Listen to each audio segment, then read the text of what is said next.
창세기 39장 19절입니다. 그의 주인이 자기 아내가 자기에게 이르기를 당신의 종이 내게 이같이 행하였다 하는 말을 듣고 심히 노한지라. 이에 요셉의 주인이 그를 잡아 옥에 가두니 그 옥은 왕의 제수를 가두는 곳이었더라. 요셉이 옥에 갇혔으나 여호와께서 요셉과 함께 하시고 그에게 인자를 다하사 간수장에게 은혜를 받게 하심에 간수장이 옥중 제수를 다 요셉의 손에 맡김으로 그 제반 사물을 요셉이 처리하고 간수장은 그의 손에 맡긴 것을 무엇이든지 살펴보지 아니하였으니 이는 여호와께서 요셉과 함께 하심이라. 여호와께서 그를 범사에 형통하게 하셨더라. 아멘. 창세기 39장에는요 보디발의 아내가 주인의 아내죠. 요셉에게 눈짓하고 동침하기를 청합니다. 요셉이 거절하는데 날마다 요셉에게 청하였다고 나옵니다. 그래도 요셉이 듣지 아니하였고 하루는 사람들이 아무도 없을 때 요셉의 옷을 붙잡고 동침해달라고 유혹했을 때 그 자기 옷을 버려두고 밖으로 나가버리죠. 그래서 그 요셉이 버려둔 그 옷을 가지고 보디발의 아내가 요셉에게 이제는 원망, 내가 이렇게까지 자존심을 버리고 동침해달라고 부탁했는데도 그걸 거절했구나. 원망과 분노로 복수를 하는 거죠. 그래서 요셉이 짓지 아니한 죄를 뒤집어 씌워서 남편에게 이야기해서 요셉이 감옥에 갇히지 않습니까? 너무나 억울한 거죠. 너무나 억울한 보디발의 아내에 의해서 요셉이 십자가에 못 박히는 상황과 같습니다. 그런데 하나님께서 요셉과 함께 하셨다라는 말씀을 하세요. 그래서 이런 여러 가지 이야기를 들을 때 우리는 마음에 도대체 어떻게 요셉이 어떻게 이렇게 아무도 보는 사람이 없고 또 자기는 자기가 죄를 지어도 그 누구 하나 손끝 하나 될 수 없는 그런 그 가정의 총무 위치잖아요. 자, 그런 위치에서 어떻게 이런 유혹들을 시험들을 이겨낼 수 있었을까? 그리고 이렇게 억울한 일을 당하면 하나님을 원망하거나 불평할 가능성이 참 많을 건데 어떻게 전혀 원망했다 불평했다라는 말도 하지 않고 여호와께서 그와 함께 하셨다, 또 하나님이 그를 형통케 하셨다 범사에, 이렇게 말씀이 전개될까 참 의아할 정도라는 거예요. 지금 피가 끓는 젊은 나이 아닙니까? 20대 젊은 나이에 어떻게 이렇게 할 수 있었을까? 그가 어릴 때부터 율법에 대한 교육을 잘 받아서 그럴까? 그때는 뭐 율법도 제대로 없었죠. 모세가 태어나기 전이니까. 우리는요 이런 요셉과 같은 이야기를 들을 때 한 가지 반드시 기억해야 될 것이 있습니다. 나는 왜 요셉과 같이 살지 못하는가? 세상의 유혹과 시험에 왜 이렇게 쉽게 넘어질까를 생각해 본다면 그 원인이 뭘까라는 거죠. 우리가요 어떤 사람을 한번 생각해 보세요. 어떤 사람을 내가 뜨겁게 사랑하는 경우, 뜨겁게까지는 아니라도 정말 내 감과 쓸개를 다 빼내줘도 아깝지 않을 정도로 그를 좋아하고 사랑하는 경우가 있지 않겠습니까? 인생 가운데. 언제 그렇게 그를 사랑할 수 있습니까? 무엇 때문에 그를 좋아하게 되고 사랑하게 됩니까? 그 상대방이, 내가 사랑하는 대상인 그 상대방이 나에게 무엇은 해야 되고 무엇은 하지 말아야 된다라는 어떤 기준이나 틀이나 율법의 요구사항을 나에게 강요하기 때문에 그를 사랑하게 됩니까? 아니죠. 오히려 그렇게 하면 더 멀어질 거예요. 근데 우리는 하나님에 대해서 어떻게 생각하냐? 많은 분들이 하나님이 선과 악에 대한 기준, 율법의 기준을 가지시고 이 율법을 하나님의 뜻을 잘 지키면 내가 너에게 복을 주고 못 지키면 벌을 주겠다라는 그런 하나님의 이미지, 그 정도의 하나님에 대한 인격적 생각을 가지고 있다면 우리는요, 절대로 요셉과 같은 삶을 살 수가 없습니다. 우리의 마음을 하나님께 드릴 수도 없고 하나님을 사랑할 수도 없다라는 거예요. 이게 율법주의라고 하죠. 이런 율법주의가 사람들의 마음속에 얼마나 깊이 뿌려박혀 있는지 몰라요. 하나님이 두려운 존재입니다. 계명을 지키지 않으면 하나님이 나에게 벌을 줄 것 같은 거예요. 그러니까 두려워서, 무서워서, 심판받기 싫어서, 책망받고 심지어는 지옥 가기 싫어서 내가 하나님을 믿는다. 그런 경우에 그런 마음이 내 속에 정말 많이 있다면 결단코 요셉과 같은 삶을 살 수 없다라는 것입니다. 또 반대도 있죠. 내가 하나님이 그냥 무조건 사랑과 자비의 하나님이에요. 그래서 내가 무슨 짓을 하더라도 나의 모든 죄를 다 용서하시고 사해 주십니다. 물론 맞죠. 예수 그리스도 안에서 우리의 모든 죄를 사해 주십니다. 그런데도 불구하고 그는 하나님을 사랑하지 아니하고 계속 세상을 사랑합니다. 세상의 유혹과 시험에 계속 넘어져요. 왜 그렇습니까? 하나님이 나를 사랑하신다, 나를 용서하신다는 것을 머리로는 알지만 실제 그의 마음은요, 하나님께 사로잡히지 않았다라는 거예요. 정말 하나님의 매력과 그 은혜와 영광을 보지도 못하고 경험하지도 못한 상태로 그냥 지식적으로만 하나님이 너를 사랑하신다, 그냥 하나님에 대한 두려움, 그 무서움, 심판을 회피해버리는 거예요.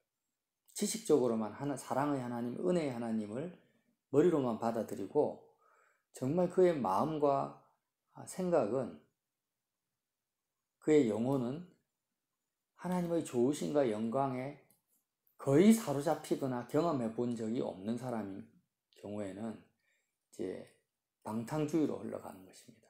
율법주의와 방탕주의가 신앙의 큰 흐름입니다. 이게 이 두 가지에서 벗어나는 유일한 길은요, 정말 예수님의 그 매력, 예수님의 좋으심, 이것을 뭐라고 합니까? 그 무엇보다도 예수님이 매력적으로 느껴지고 내 마음을 사로잡아 버리는 거죠. 그래서 우리가 누군가를 정말 뜨겁게 사랑하는 그 동기는 뭐냐? 출발점은 사랑과의 관계에도 마찬가지입니다. 그 사람의 그 좋음과 매력에 내가 사로잡힐 때 그렇다는 거예요. 뭔가 그 사람이 나를 끄는 게 있는 거예요. 어느 순간 감추어져 있던 그 사람의 그걸 영광이라고 표현합니다. 그 영광이 드러나서 내 마음에 딱 와닿을 때, 뭐 남녀간의 관계에서는 뭐 첫눈에 반한다 이런 표현도 쓰지 않습니까? 그렇게 될 때 모든 것을 다 버리고 그와 사랑하게 되고 연애하게 되는 거죠. 남녀의 관계에서. 우리도 하나님과도 똑같은 관계라는 거예요. 우리가 하나님을 따라가고, 지금 요셉이 보디발의 아내에 날마다 유혹하잖아요.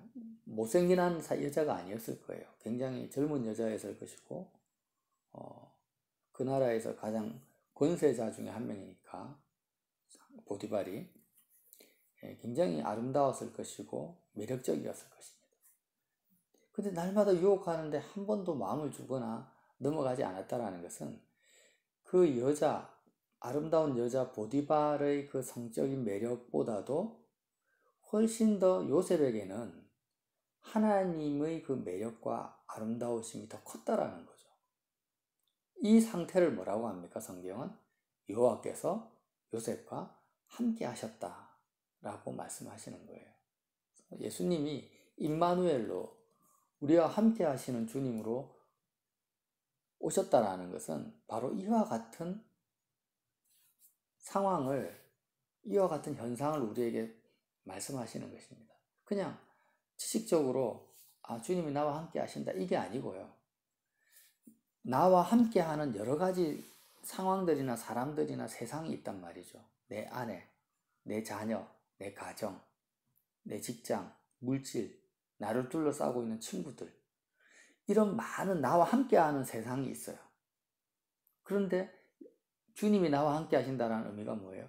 그 모든 것들을 물리칠 만큼, 요셉이 보디발의 아내의 아름다움을 물리친 것처럼 주님이 그렇게 나와 함께 하신다라는 거죠.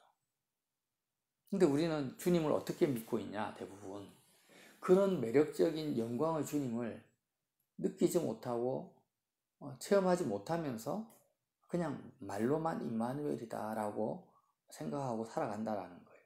그래서 조그만 어려움만 당해도, 억울한 일 당해도 임마누엘, 나와 함께 하시는 예수님의 그 매력에 사로잡히지 못했기 때문에 넘어지고 시험에 들고 원망할 수밖에 없다라는 것입니다.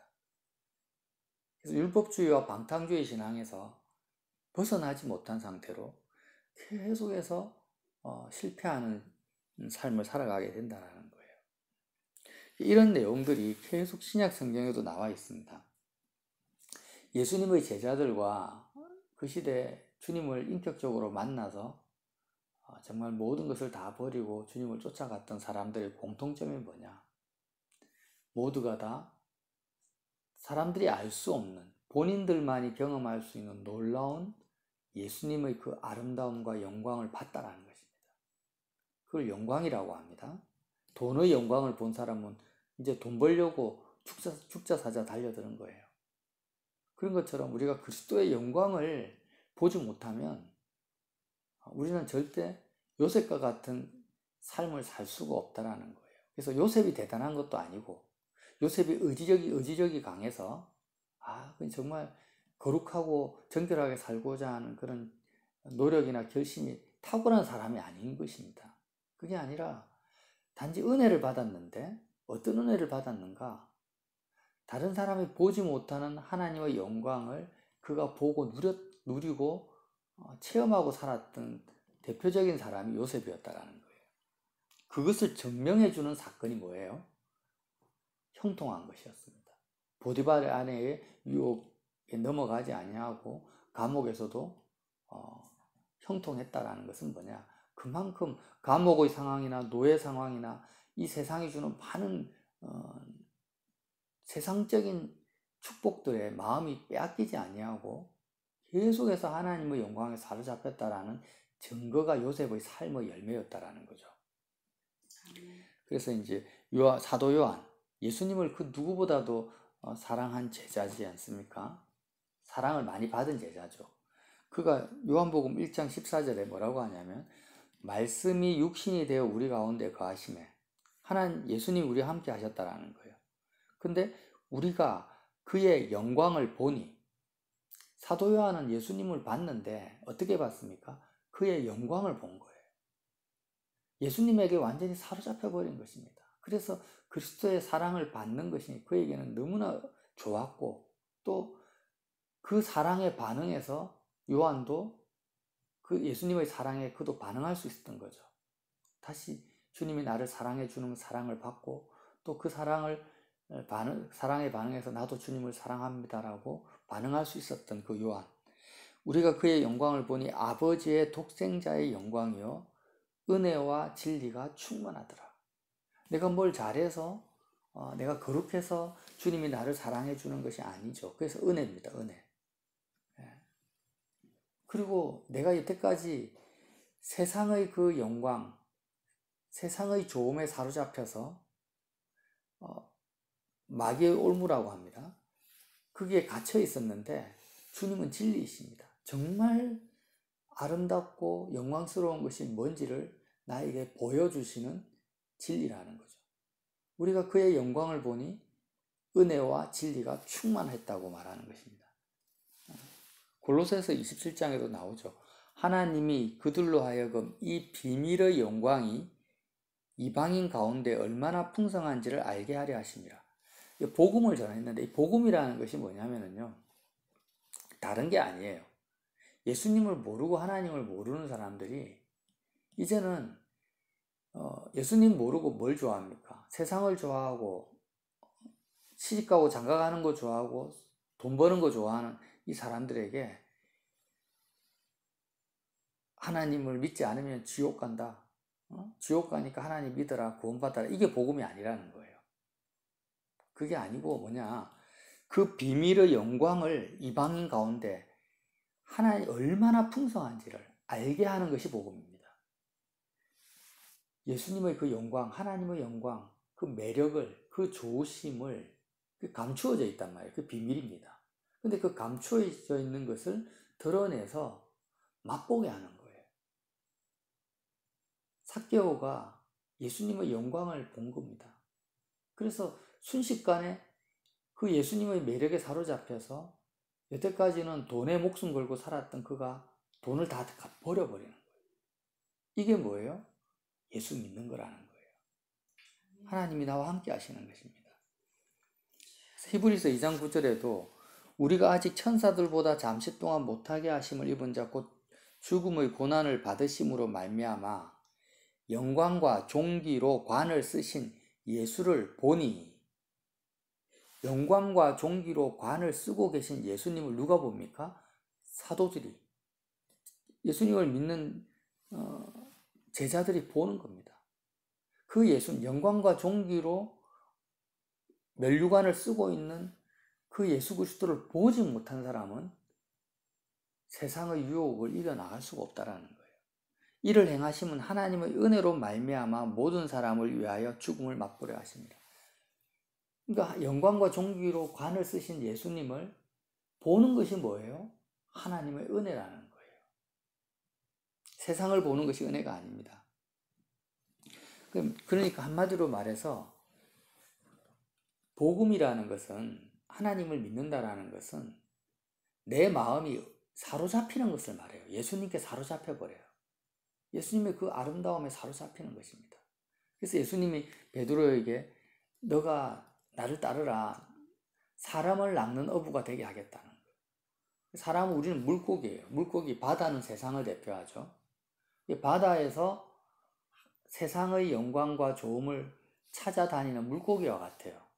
그런데 그물에 사로잡혀 버립니다. 그물이 뭡니까? 바로 그리스도의 영광과 존귀입니다. 우리 하나님께서 우리를 사로잡으시는 거예요. 그물로 낚으시는데 율법주의로 낚는 것도 아니고 방탕주의로 낚는 것도 아니에요. 두려움과 무서움과 공포로 낚는 것이 아닙니다. 너가 이거 하지 않으면 내가 너에게 벌 주겠다라는 그런 엄포로 낚는 게 아니에요. 우리를 사로잡으신다라는 거예요. 뭐예요? 그리스도의 영광과 존귀와 은혜와 진리로 우리의 마음을 낚아버리세요. 이게 복음이라는 거예요. 그럼 베드로는 뭘 하는 것인가? 자기가 만난, 자기가 자기의 그 영혼까지 다 사로잡아 버리신 그 아름다우신 주님을 선전하고 찬양하고 노래하고 기뻐하면서 당신도 한번 예수님을 맛봐라고 복음을 전하는데, 그 복음의 내용이 그물과 같다라는 것입니다. 사람 낚는 어부가 되는 거죠. 그래서 이 말씀을 에베소 4장에도 나옵니다. 우리 각 사람에게 그리스도의 선물의 분량대로 은혜를 주셨나니, 우리 각 사람에게 그리스도의 선물의 분량대로 은혜를 주셨다라는 것은 그리스도의 매력과 영광을 사람들에게 나타낼 수 있는 그 은혜를 주셨다라는 거예요. 그러므로 이르기를 그가 위로 올라가실 때 사로잡혔던 자들을 사로잡으시고, 뭐에 사로잡혔습니까?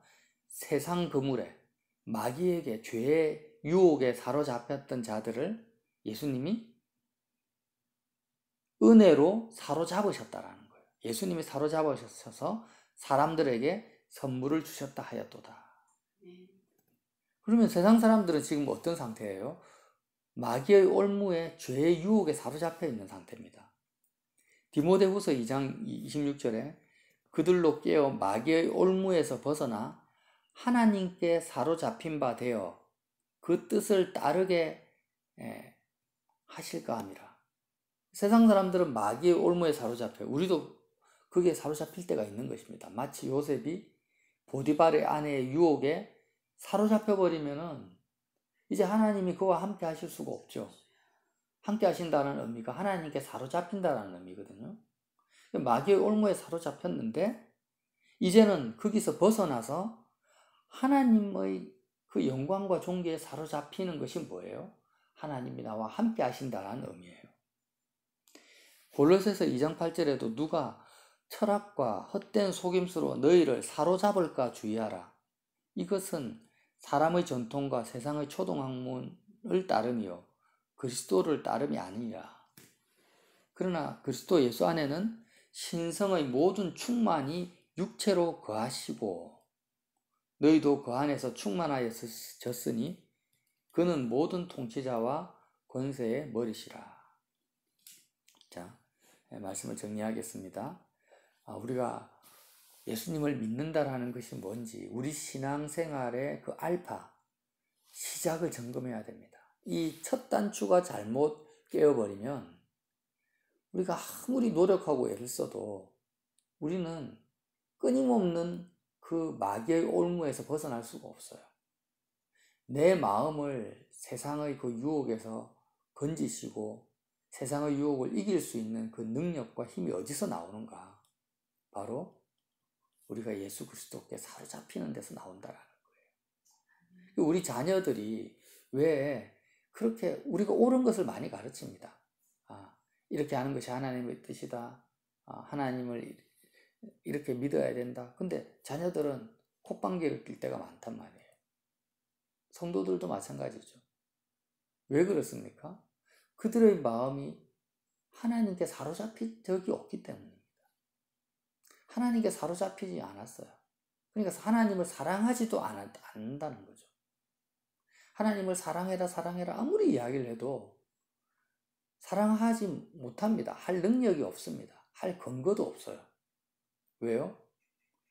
주님의 영광과 존귀를 맛본 적도 없고 우리의 마음은 여전히 마귀의 올무에 사로잡혀 있는 상태라는 거예요. 그래서 우리가 해야 될 것은 뭐냐? 뭘 강요하거나 옳고 그름을 가르치는 것이 아니고요. 내 마음부터가 요셉처럼 하나님의 영광에 사로잡히는 것입니다. 주님의 좋으심을 맛보는 거예요. 맹인된 상태에서 눈을 뜬 상태로 바뀌어지는 거죠. 그렇게 될 때 나는요, 나부터가 이제는 신앙생활이 어렵지가 않은 거예요. 뭔가 두려워서 불안해서 천국 가려고 그렇게 예수 믿는 것이 아니라 그냥 주님의 매력이 점점 크게 내 마음속에 확대되어져 갈수록 그리스도의 좋으심이 내 마음이 느낄수록 이제는 누가 말하지 않아도 나의 삶이 변화되어져 있는 것을 보게 된다라는 거예요. 예수 믿는 것이 절대 어려운 것이 아니고 너무나 쉬운 것인데 마귀가 어떻게 합니까? 율법주의와 방탕주의를 가지고 우리의 시각을 다 가려버립니다. 철학과 헛된 속임수로 가려버린다라는 거예요. 예수님의 제자들이 모든 것을 다 던져버리고 주님을 쫓았던 것은 자기가 소유하고 있는 모든 것보다도 주님이 더 좋았기 때문이죠. 더 매력적이었기 때문이죠. 다른 이유가 아닙니다. 근데 우리는 왜 모든 것을 던져버리지 못합니까? 세상 염려, 근심, 걱정에 사로잡힐 때가 많습니까? 아직 보지 못하고 있는 것입니다. 그래서 구하라, 찾으라, 두드리라. 뭘요? 주님이 얼마나 영광스러우신지를 하나님의 그 충만하심이 말로 표현할 수가 없는 그 아름다움을 주님 내가 보게 해달라고. 주님이 나와 함께 계십니다. 계시는데도 내가 보지 못하는 거예요. 맹인이죠. 나의 눈을 뜨게 해달라고. 그 소경 바디메오가 눈을 뜨고 싶어서 나사렛 예수여 나를 구원해달라고 살려달라고 길가에서 외친 것처럼 그런 안타까운 마음으로 다른 사람을 향해서가 아니라 나의 맹인됨을 가슴을 치면서 주님 나의 눈을 뜨게 해주십시오. 제자들이 만났던 1세기 초대교회 성도들이 경험했던 그 주님의 그 십자가 그 죽음과 부활의 영광을 내가 볼 수 있도록, 체험할 수 있도록 도와주십시오. 이것만 되면 나머지는 다 따라오게 되는 거죠. 그물에 낚시하듯이 다 따라옵니다. 그물에 낚여버리는 거예요. 그래서 저와 여러분이 오늘도 정말 신앙의 첫 단추부터가 제대로 채워질 수 있도록 하나님께 은혜를 구하시는 복된 시간 되시기를 예수님 이름으로 빌어드립니다.